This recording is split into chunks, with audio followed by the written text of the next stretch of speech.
What is mindfulness meditation? It's easy to get caught up in a pattern of swirling thoughts, thinking about a laundry list of things that need to be done, ruminating on past events, or could be situations of the future, and learning mindfulness can help. But what exactly is mindfulness? It can be defined as a mental state that involves being fully focused on the now, so you can acknowledge and accept your thoughts, feelings, and sensations without judgment. Mindfulness meditation is a mental training practice that teaches you to slow down racing thoughts, let go of negativity, and calm both your mind and body. Mindfulness techniques can vary, but in general, mindfulness meditation involves a breathing practice, mental imagery, awareness of body and mind, and muscle and body relaxation.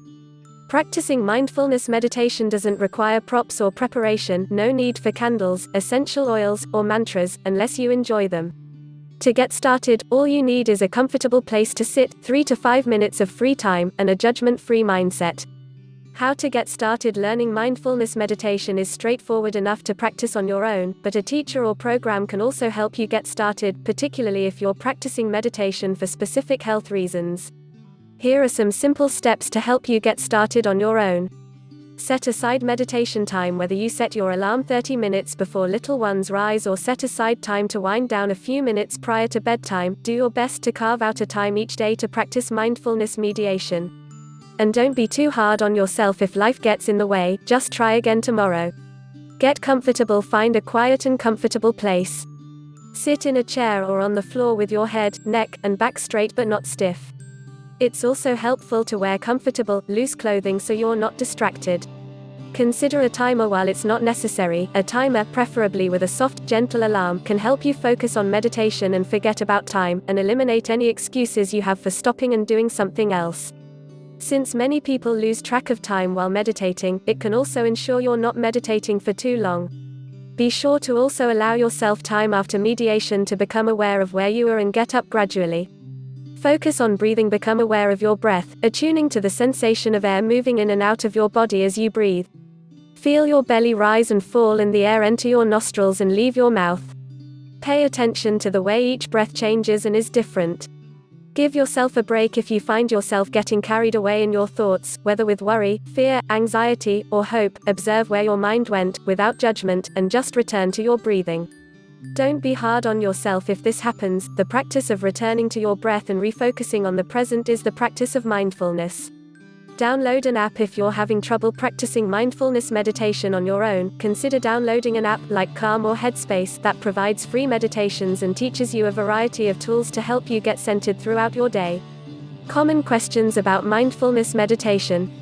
Especially when you're new to mindfulness meditation, you likely have a lot of questions about how it works, how it can help you, and what to do if you just can't seem to get in the now. Here are a few answers to common questions to consider. What are the benefits of mindfulness meditation? Regular practice of mindfulness meditation has benefits for your physical as well as your mental health, including playing a role in the management of anxiety, stress, depression, sleep disorders, relationship issues, and eating disorders. How long and often should I practice mindfulness meditation? The goal is to make mindfulness meditation a regular practice, which doesn't necessarily mean that you need to do it every day. Studies have found that meditating 3 to 4 times per week can have big benefits, and regularly meditating for 8 weeks will actually alter the brain, according to neuroimaging studies. While some people meditate for longer sessions, even a few minutes every day can make a difference. Begin with a short, 5-minute meditation session and increase your sessions by 10 or 15 minutes until you are comfortable meditating for 30 minutes at a time. What if I can't stop my thoughts while meditating?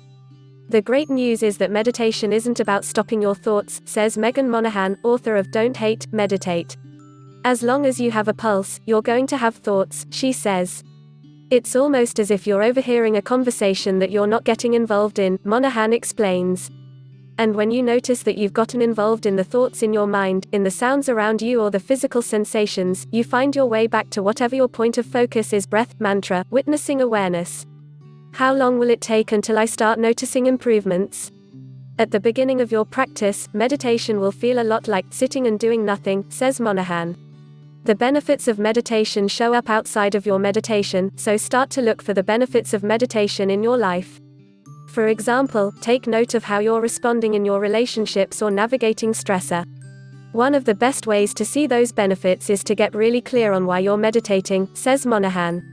If you can keep in mind what is motivating you, desire to be less stressed, to sleep better, to cultivate more self-love, etc., you'll have an easier time staying committed to the practice and will more quickly notice when the benefits reveal themselves in your life outside of your practice. Mindfulness in your daily life. As you practice mindfulness meditation, it helps to find ways to bring mindfulness into your everyday life, especially on those days when life is too busy to carve out a minute alone. Mindfulness meditation is one technique, but everyday activities and tasks provide plenty of opportunities for mindfulness practice. You can do most things mindfully, says Monahan. Anytime that you are resting your attention in the present moment and whatever you are doing, experiencing, you are practicing being mindful, she says.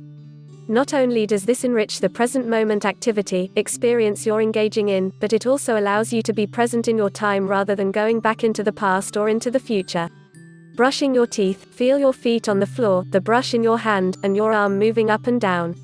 Driving, turn off the radio, or put on something soothing, like classical music. Imagine your spine growing tall, find the halfway point between relaxing your hands and gripping the wheel too tightly, and whenever you notice your mind wandering, bring your attention back to where you and your car are in space. Doing dishes, savor the feeling of the warm water on your hands, the look of the bubbles, and the sounds of the pans clunking on the bottom of the sink. Doing laundry, pay attention to the smell of the clean clothes and feel of the fabric. Add a focus element and count your breaths as you fold laundry. Exercising, instead of watching television while on the treadmill, try focusing on your breathing and where your feet are in space as you move. Getting kids ready for bed, get down to the same level as your kids, look in their eyes, listen more than you talk, and savor any snuggles. When you relax, they will too. A word from Verywell. Of course, life can get in the way. Maybe your little one calls for help while you're washing the dishes, or a tricky traffic situation means you have to be even more focused on the road. But taking advantage of daily opportunities when they're available to you can help build a more consistent mindfulness practice. Even if you're not settling into a seated position for 30 minutes every day, just a few minutes of being present can reap significant benefits.